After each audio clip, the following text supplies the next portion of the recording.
నమస్తే. నేను మీ రేవంత్ చలమల. ఒకసారి ఈ రోజు మార్కెట్ అప్డేట్ గురించి మాట్లాడుకోవాల్సిన అవసరం ఉందని అనిపించింది. మార్కెట్ అంతా కూడా యూఎస్ గవర్నమెంట్ షట్ డౌన్ కాబోతుందని ఒక న్యూస్ సర్క్యులేట్ అవుతుంది. దీని యొక్క ఇంపాక్ట్ మన స్టాక్ మార్కెట్స్ మీద ఏ విధంగా ఉంటుంది? నిజంగానే యూఎస్ గవర్నమెంట్ అనేది షట్ డౌన్ అవ్వడానికి ఎంతవరకు అవకాశాలు ఉన్నాయి? అండ్ దాంతో పాటుగా ఆర్బీఐ రిలేటెడ్ అప్డేట్స్, రేపు మనకి ఆర్బీఐ ఇంట్రెస్ట్ రేట్ కట్స్ కి సంబంధించిన అప్డేట్స్ కూడా రాబోతున్నాయి. బేసిక్ ఈ రెండింటికి కూడా మార్కెట్ ఎలా రియాక్ట్ అవుతుందో ఒకసారి చూద్దాము. బేసిక్ గా మనకి నిఫ్టీ 24,600 దగ్గర అయితే కాన్స్టెంట్ గా సస్టైన్ అవుతుంది. మనకి శుక్రవారం రోజు మార్కెట్ కన్సాలిడేషన్ లోకి వెళ్ళే అవకాశం ఉంటుందని అనుకున్నాము. సోమవారం, మంగళవారం ఈ 2 రోజులు కూడా మార్కెట్ అయితే స్ట్రాంగ్ గానే కన్సాలిడేట్ అయింది. గోయింగ్ ఫర్దర్ మనకి ఈ 2 రోజులు రాబోతున్నటువంటి న్యూస్ ని బేస్ చేసుకొని మార్కెట్ లో పెద్ద రియాక్షన్స్ వచ్చే అవకాశాలు ఎక్కువగానే కనపడుతున్నాయి. యాజ్ ఆఫ్ నో మన మార్కెట్ లో గమనించినట్లయితే యుఎస్ రిలేటెడ్ అన్సర్టనిటీ అయితే కొంతవరకు టాక్ ఆఫ్ ద టౌన్ లాగా అయితే కనిపిస్తుంది. బేసిక్ గా యుఎస్ షట్ డౌన్ అనేది నిజంగానే జరుగుతుందా, అసలు గతంలో ఎప్పుడైనా జరిగింది అన్నది ఒకసారి చూద్దాము. అండ్ ఇప్పుడు కండిషన్స్ ఏంటో కూడా ఒకసారి అనలైజ్ చేసే ప్రయత్నం చేద్దాం. ట్రంప్ టర్మ్ లోనే దాదాపుగా 3 సార్లు, లాస్ట్ టైం టర్మ్ లో, ఇప్పుడు కాదు, లాస్ట్ టైం టర్మ్ లో దాదాపుగా 3 సార్లు మనకి యుఎస్ గవర్నమెంట్ షట్ డౌన్ అనేది జరిగింది. ఎగ్జాక్ట్ గా అసలు యుఎస్ గవర్నమెంట్ షట్ డౌన్ అంటే ఏంటి? వాళ్ళ ఎమర్జెన్సీ సర్వీసెస్ తప్పించి మిగతా ఉన్నటువంటి ఎన్ని ఫెడరల్ సర్వీసెస్ అన్నిటిని కూడా వాళ్ళు రద్దు చేయడం, అంటే ఎంప్లాయీస్ కి సాలరీస్ కానీ ఏమీ రాకుండా రద్దు చేసి పడేస్తారు. ఇన్ జనరల్ గా ఏంటి, ఇప్పుడు మన దగ్గర ఉన్నటువంటి వ్యవస్థలో గవర్నమెంట్ ఎంప్లాయీస్ కానీ ఎవరు పని చేయకుండా ఉంటే మన ఎకానమీ ఎలా అయితే వీక్ అవుతుందో అక్కడ ఉన్నటువంటి కండిషన్స్ కూడా అదే విధంగా ఇంపాక్ట్ అయ్యే అవకాశాలు ఉంటాయి. బేసిక్ గా అసలు ఇప్పుడు ఈ టాపిక్ ఎందుకు వచ్చింది? ఇది సహజంగా డెట్ సీలింగ్ ఇష్యూ అనేది ఎప్పుడూ వస్తుంది. ఎప్పటికప్పుడు వాళ్ళకు ఉన్నటువంటి డెట్ ని రీకన్స్ట్రక్ట్ చేసే ప్రయత్నం చేస్తారు. ఇప్పుడు ఒక గవర్నమెంట్ ఫంక్షనింగ్ చేయాలి అని అంటే వాళ్ళు రాబోయేటువంటి బడ్జెట్ కి కావాల్సినటువంటి అప్పులు చేసే ప్రయత్నం చేస్తూ ఉంటారు. ఈవెన్ మన ఇండియన్ గవర్నమెంట్ కూడా బడ్జెట్ ని ప్రవేశపెట్టిన తర్వాత వాళ్ళు సహజంగా అప్పు చేస్తూ ఉంటారు. సహజంగా మన మెజారిటీ మన ఇండియాలో ఎక్కువగా ఉంటుంది కాబట్టి ఒక సింగిల్ లార్జెస్ట్ పార్టీకి ఇమీడియట్ గా బిల్స్ అని కూడా పాస్ అవుతూ ఉంటాయి. కానీ అదే యుఎస్ లోకి వచ్చేసరికి కండిషన్స్ వేరు. అక్కడ 2 హౌసెస్ ఉంటాయి. ఆ 2 హౌసెస్ లో కూడా ఆ బిల్ అనేది పాస్ అవ్వాలి. ఒక హౌస్ లో పాస్ అయినప్పటికీ సెనెట్ లో పాస్ అవడం అనేది కొంత కష్టంగా మారింది. 60% మెజారిటీ ఉంటే తప్పించి, 51 కాదు, 60% మెజారిటీ ఉంటే తప్పించి ఆ బిల్ పాస్ కాదు. వాళ్ళ దగ్గర కేవలం 54% మాత్రమే మెజారిటీ ఉండడంతో డెమోక్రాట్స్ కొంత రెసిస్టెంట్ గా ఉండడంతో ఇప్పుడు మళ్ళీ ఆ టెన్షన్ అనేది ఎస్కలేట్ అయింది. ఈ టెన్షన్ అనేది సహజంగా ప్రతి అక్టోబర్ కంటే ముందు ఈ సీజన్, అంటే ఈ టైంలో కొంతవరకు ఈ ఎస్కలేషన్స్ అని ఎప్పుడు ఉండేవి. ఇది పెద్ద కొత్త విషయం ఏం కాదు. కాకపోతే ఈసారి కూడా మళ్ళీ అటువంటి సిచ్యువేషన్స్ అనేవి ట్రిగ్గర్ అవుతాయా, ఒక అడుగు వెనకలకి ఏమైనా తగ్గుతానంటే ఆల్రెడీ డెమోక్రాట్స్ రిపబ్లికన్స్ తోటి ఒక డిస్కషన్స్ అయితే ఉన్నారు. వాళ్ళకు ఉండేటువంటి హెల్త్ రిలేటెడ్ స్కీమ్ కి సంబంధించిన బడ్జెట్ ని పెంచాలి ఒక ప్రతిపాదన వాళ్ళ వైపు ఉన్నట్లయితే ట్రంప్ దాన్ని కొద్దిగా యాక్సెప్ట్ చేయకపోవడంతో వాళ్ళు సంతకం పెట్టట్లేదు. ఇది క్లోజ్ అవ్వట్లేదు ఇష్యూ. ఈ రోజు నైట్ ఏదన్నా మారే అవకాశాలు ఉంటాయి. అలా అని చెప్పేసి అసలు షట్ డౌన్ అవ్వదు అనుకోవడానికి కూడా లేదు. ఇది ఎప్పుడు జరిగే పంచాయతీ అని అనుకోవడానికి కూడా లేదు. ఇద్దరికిద్దరు మొండిగా ఉన్నారు అని అంటే గతంలో ఒక నైట్ షట్ డౌన్ అయిన పరిస్థితులు ఉన్నాయి, 3 రోజులైన పరిస్థితులు ఉన్నాయి, 33 రోజులు అయిన పరిస్థితులు ఉన్నాయి. అటువంటి టైమ్స్ లో సహజంగా మన స్టాక్ మార్కెట్ కూడా ఎక్కువగానే రియాక్ట్ అయ్యే అవకాశాలు ఉంటాయి.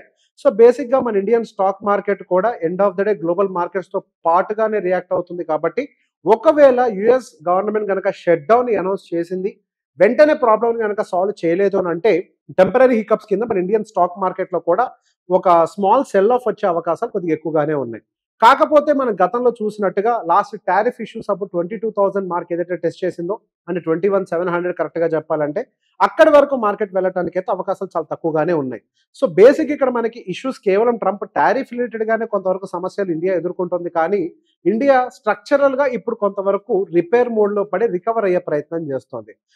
ఇప్పుడు యుఎస్ గవర్నమెంట్ లో కనుక షట్ డౌన్ వచ్చినట్లయితే మేబీ ఒక 5% హియర్ అండ్ దర్ హిట్ తీసుకోవచ్చు. అంటే ఒక 1000 పాయింట్లు, 1200 పాయింట్లు హిట్ తీసుకోవచ్చు. అంటే మాక్సిమం వస్తే 23,000కు మించి కిందకు వచ్చే అవకాశాలు లేవు. అటువంటి కండిషన్ లేకుండా కనుక నార్మల్ గా ఇష్యూ క్లోజ్ అయితే అది మాత్రం మన ఇండియన్ మార్కెట్ మీద పాజిటివ్ ఇంపాక్ట్ చూపించే అవకాశాలు అయితే పెద్ద ఎత్తున లేవు. మన ఇండియన్ మార్కెట్స్ మీద పాజిటివ్ ఇంపాక్ట్ చూపించే అంశం ఏదైనా ఉంది అని అంటే RBI related interest rate cut. RBI interest rate cuts కి సంబంధించి మానిటరీ పాలసీ మీటింగ్ యొక్క అవుట్పుట్ రేపు మార్నింగ్ మనకి వెనస్డే మార్నింగ్ 10 o'clock అవుట్పుట్ వచ్చే అవకాశం ఉంది. రేపు 10 o'clock వచ్చేటువంటి అవుట్పుట్ లో గనక 25 basis points as market expected గనక కట్ వచ్చింది అని అంటే అది డెఫినెట్ గా ఎన్బిఎఫ్సిస్ కి అండ్ బ్యాంక్స్ కొంచెం మంచి న్యూస్ అయ్యే అవకాశం ఉంది. And of course auto segment and reality ఇవన్నీ కూడా కొంతవరకు బూస్ట్ అయ్యే అవకాశాలు కొంతవరకు కనపడుతున్నాయి. అండ్ అలా కాకుండా ఒకవేళ ఇంట్రెస్ట్ రేట్ కట్ ఇచ్చి మళ్ళీ ఏమన్నా కామెంట్స్ లో చెప్పేటప్పుడు మాత్రం నెగిటివ్ గా కామెంట్స్ వచ్చినాయి అంటే మాత్రం ఇంట్రెస్ట్ రేట్ కట్ ని కూడా పరిగణించకుండా మార్కెట్ రివర్స్ లో కింద పడే అవకాశాలు కూడా ఎక్కువగానే ఉన్నాయి. బేసిక్ గా ఇప్పుడున్నటువంటి సిచ్యువేషన్స్ లో ఆర్బీఐ గవర్నర్ కాదు కదా ఎవరు కూడా ఇండియన్ మార్కెట్స్ గురించి పూర్తి స్థాయిలో నెగిటివ్గా చెప్పేటువంటి పరిస్థితులు అయితే లేవు.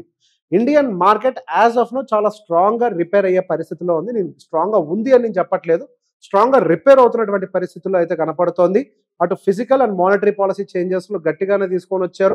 దీనివల్ల గవర్నమెంట్ దగ్గర అండ్ ప్రజల దగ్గర లిక్విడిటీ కొంతవరకు ఎక్కువగానే పెరిగే అవకాశాలుంటాయి. సెల్ఫ్ కన్జంప్షన్ అనేది ఇండియాని బూస్ట్ చేసే అవకాశాలు మరింతగా కనపడుతున్నాయి. So going further Indian markets అనేవి ఒక temporary hiccups just because of FIs selling వల్ల ఎదుర్కొంటుంది కానీ స్ట్రక్చరల్‌గా ఎటువంటి సమస్యలైతే మన ఇండియన్ మార్కెట్స్‌లో కనపడట్లేదు. సో ఎఫ్ఐఎస్ వాళ్ళ సెల్లింగ్‌ని ఆపి ఇండియాలోకి ఎప్పుడు తిరిగి వస్తారు అన్న దాన్ని బట్టి ఇండియాలో నెక్స్ట్ రాబోయేటువంటి ఒక బుల్ ర్యాలీ డిపెండ్ అయి ఉంటుంది. అసలు ఎఫ్ఐఎస్ ఎందుకు సెల్ చేస్తున్నారు? ఇండియా గవర్నమెంట్ ఇంతగానం ఇండియన్ ఎకానమీని బూస్ట్ చేయడం కోసం ఇన్ని మార్పులు చేర్పులు చేస్తున్నప్పటికీ ఎఫ్ఐఎస్ మాత్రం మార్కెట్‌లో సెల్లింగ్ చేస్తూనే ఉన్నారు. One of the highest selling అని చెప్పాలి ఒక రకంగా. ఇన్‌ఫాక్ట్ అసలు ఎఫ్ఐఎస్ యొక్క డామినెన్స్ ఇండియన్ మార్కెట్ మీద ఎక్కువ ఉండేది కాస్త ఇప్పుడు డిఏఎస్ యొక్క డామినెన్స్ అనేది ఇండియన్ మార్కెట్స్‌లో చాలా ఎక్కువగా పెరిగిపోయింది కూడా. సో బేసిక్‌గా వాళ్ళు అమ్మడానికి గల కారణం జియోపొలిటికల్‌గా ఇండియాని కొంతవరకు యూఎస్ టార్గెట్ చేసి పెట్టడం. సో బేసిక్‌గా గతంలో మనకి టారిఫ్ రిలేటెడ్ అన్‌సర్టెనిటీ వస్తదేమో అని భయమేసినప్పుడు ఇండియాని పెద్ద ఎత్తున టార్గెట్ చేయడేమో అనుకున్న పరిస్థితుల దగ్గర నుంచి ఇప్పుడు మేము కేవలం ఇండియాని మాత్రమే ప్రపంచం మొత్తంలో టార్గెట్ చేస్తున్నామన్న పరిస్థితుల్లాగా మన ఇప్పుడు జియోపాలిటిక్స్ అన్ని మారిపోయాయి.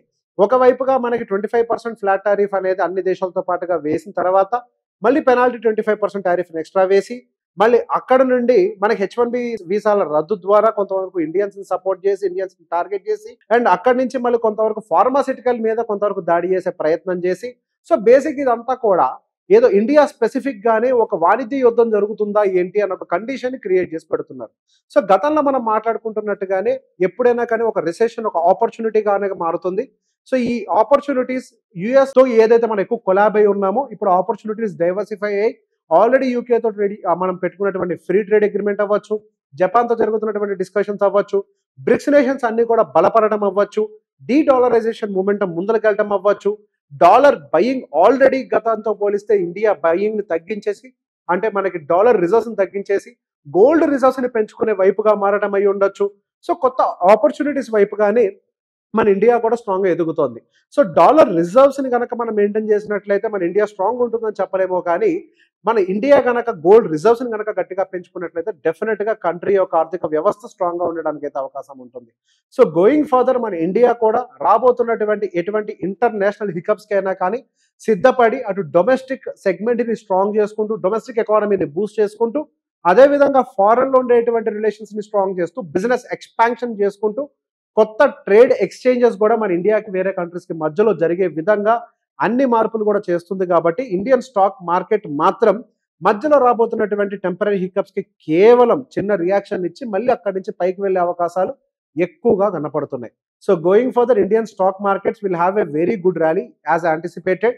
దీనికల్లా కావాల్సింది ఎఫ్ఐఎస్ ఒకే ఒకటి క్వార్టర్లీ రిజల్ట్స్‌లో ప్రాపర్‌గా నంబర్స్ డెలివర్ చేయటం.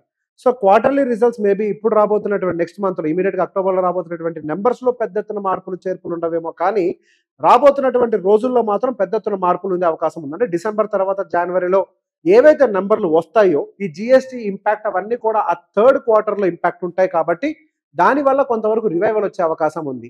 అండ్ దాంతో పాటుగా ఆర్బీఐ ఉండొచ్చు వీళ్ళందరూ కూడా వాళ్ళందరి దగ్గర నుంచి వస్తున్నటువంటి ఒక కామెంటరీ.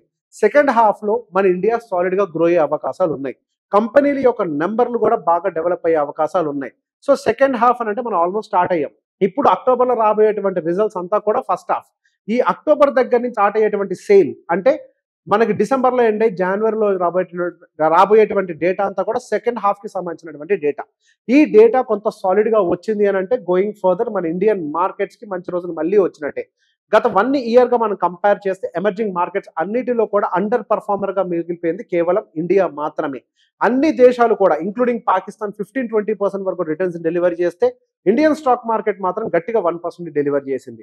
ప్రపంచ మార్కెట్‌లోకేమో ఫారెన్ ఇన్‌స్టిట్యూషన్స్ పెట్టుబడులు పెడుతూ ఉంటే ఇండియన్ మార్కెట్స్ నుంచి మాత్రం డబ్బులు బయటికి తీసుకొని వెళ్తున్నారు. సో ఎమర్జింగ్ మార్కెట్ ఇండెక్స్‌లో మనం కంపేర్ చేసినప్పుడు మన యొక్క వెయిటేజ్ అనేది చాలా తక్కువగా ఉండటం ఒక రకంగా ఇప్పుడు మనకి అడ్వాంటేజ్‌గా మారింది. ఇప్పుడున్నటువంటి లెవెల్స్ నుంచి ఫ్రెష్ ఇన్వెస్ట్‌మెంట్ ఫ్లోస్ గనక స్టార్ట్ అయ్యాయి అనంటే మాత్రం మన ఇండియన్ మార్కెట్ లాస్ట్ 1 ఇయర్‌లో ఇవ్వనటువంటి రిటర్న్ ప్లస్ ఈ ఇయర్ రిటర్న్ రెండిటిని కలిపి సాలిడ్‌గా ఇచ్చేటువంటి అవకాశాలు ఎక్కువగానే కనపడుతున్నాయి. ఈ వీడియో గనక మీకు నచ్చినట్లయితే లైక్ చేయండి, షేర్ చేయండి. Thank you very much.